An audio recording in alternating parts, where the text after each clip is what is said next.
on a high note, I have watched The Last of Us, the first 2 episodes of that. A high note, you say? Interesting perspective, Dave. Oh, you don't share this high note? Listen, I think it's a very well-produced show with very good performances, but just not a single new idea.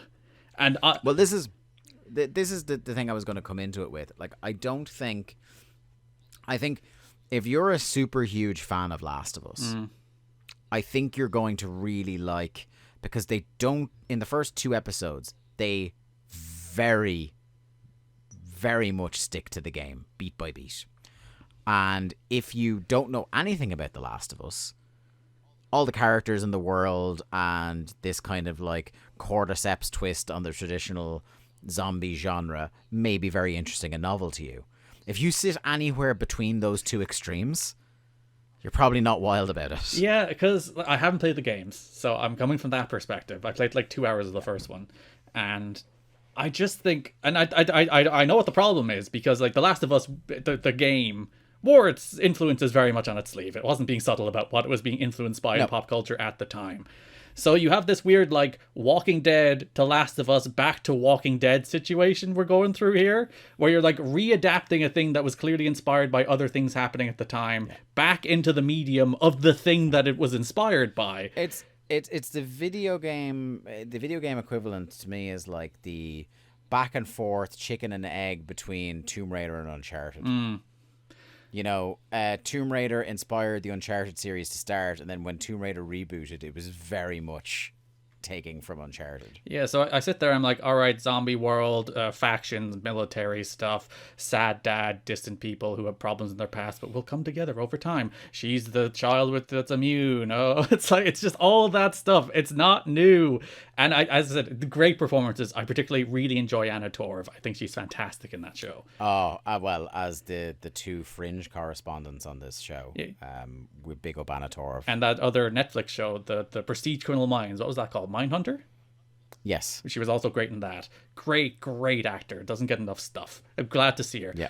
She's gone from the show now. So that worked out. That went well for me. But the one thing I like about this show is Anna Torv. Oh boy, the end of episode 2. But I cannot take anything away from the quality of the production of it. Very top-notch, great performances, great production.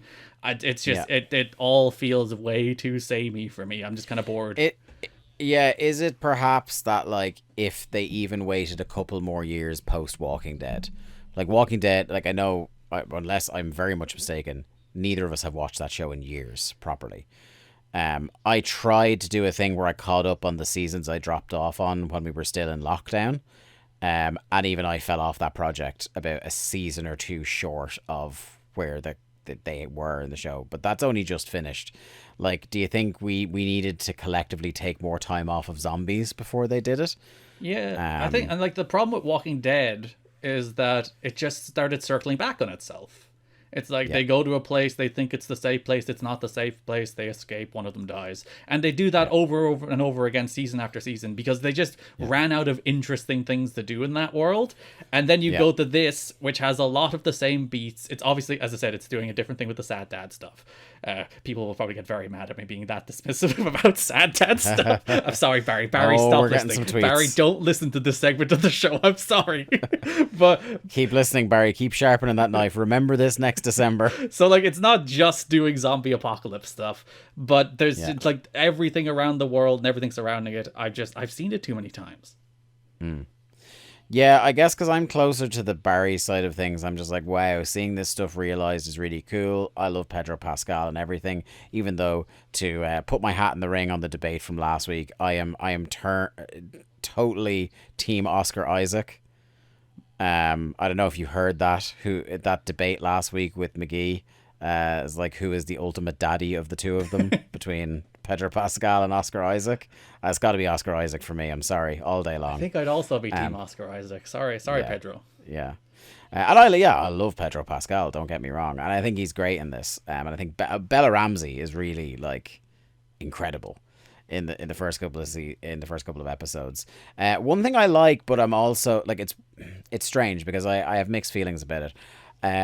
To avoid the Walking Deadification of this show, I really appreciate that this show is moving at a fucking clip. You know what I mean? That they are going to get through the first game's material. I mean, maybe they'll stretch it out into the second season a little bit.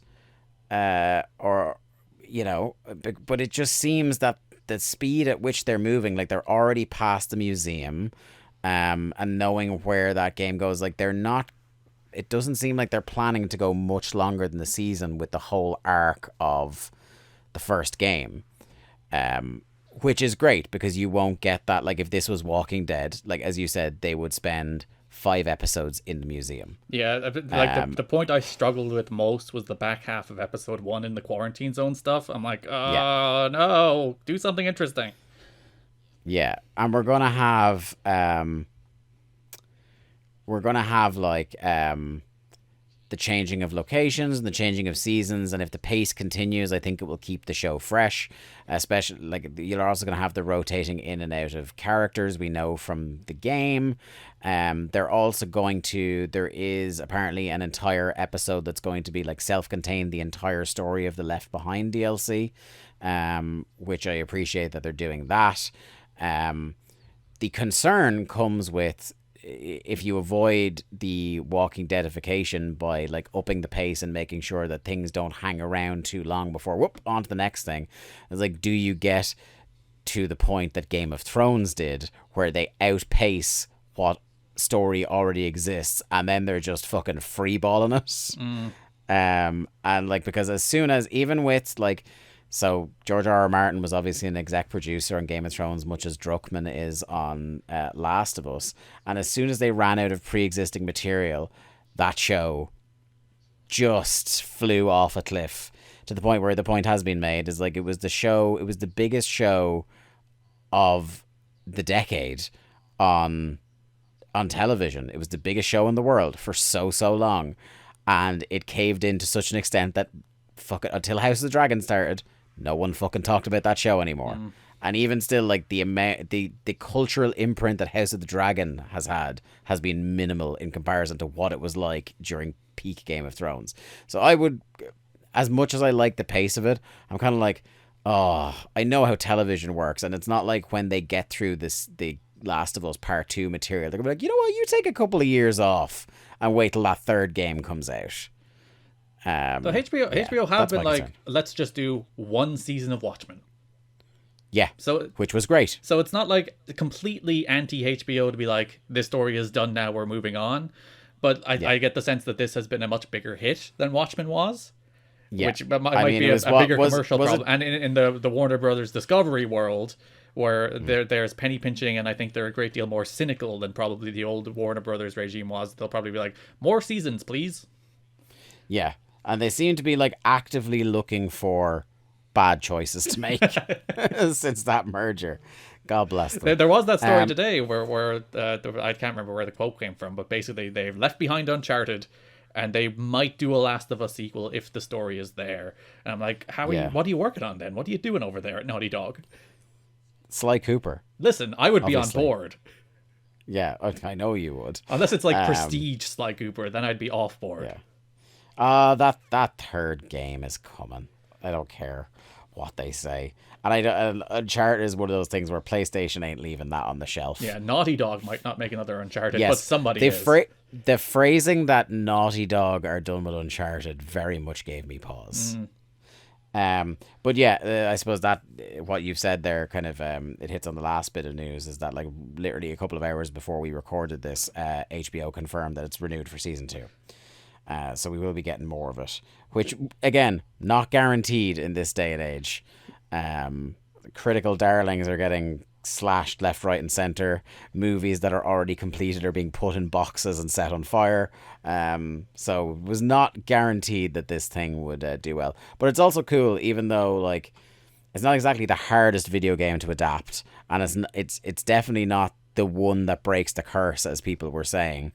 But it's still good to see a video game adaptation actually find a mainstream audience. There's still something that is relatively novel about that. Yeah, especially like this kind of show. I don't think we've had like this kind of prestige adaptation. Like we have like No. Detective Pikachu, fun movie, very silly. It's a Pokemon movie. And then you have like the Netflix animation stuff, which is all very good. And then like The Witcher is probably the closest you get, but even that's like a very broad mass appeal entertainment show. Whereas this is like prestige television from a video game. Yeah. Yeah. Absolutely.